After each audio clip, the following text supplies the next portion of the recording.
My Lords and members of the House of Commons, I am deeply grateful for the addresses of condolence by the House of Lords and the House of Commons,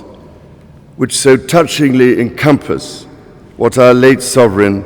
my beloved mother, the Queen, meant to us all. As Shakespeare says of the earlier Queen Elizabeth, she was a pattern to all princes living. As I stand before you today, I cannot help but feel the weight of history which surrounds us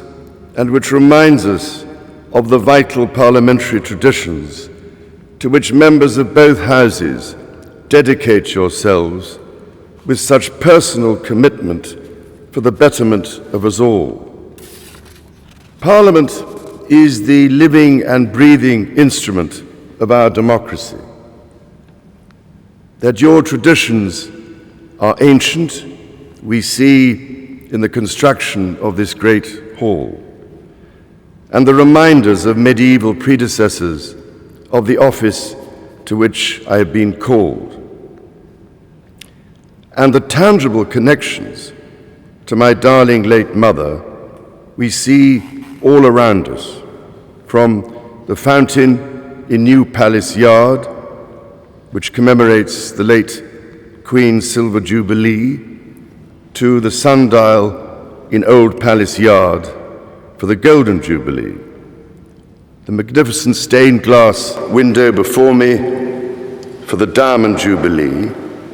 and so poignantly and yet to be formally unveiled, your most generous gift to Her late Majesty to mark the unprecedented Platinum Jubilee, which we celebrated only 3 months ago with such joyful hearts. The great bell of Big Ben, one of the most powerful symbols of our nation throughout the world, and housed within the Elizabeth Tower, also named for my mother's Diamond Jubilee, will mark the passage of the late Queen's progress from Buckingham Palace to this Parliament on Wednesday. My Lords and members of the House of Commons,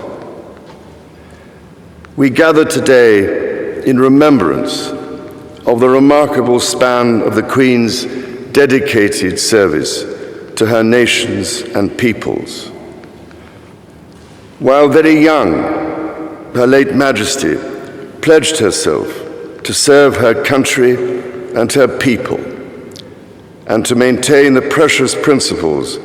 of constitutional government which lie at the heart of our nation.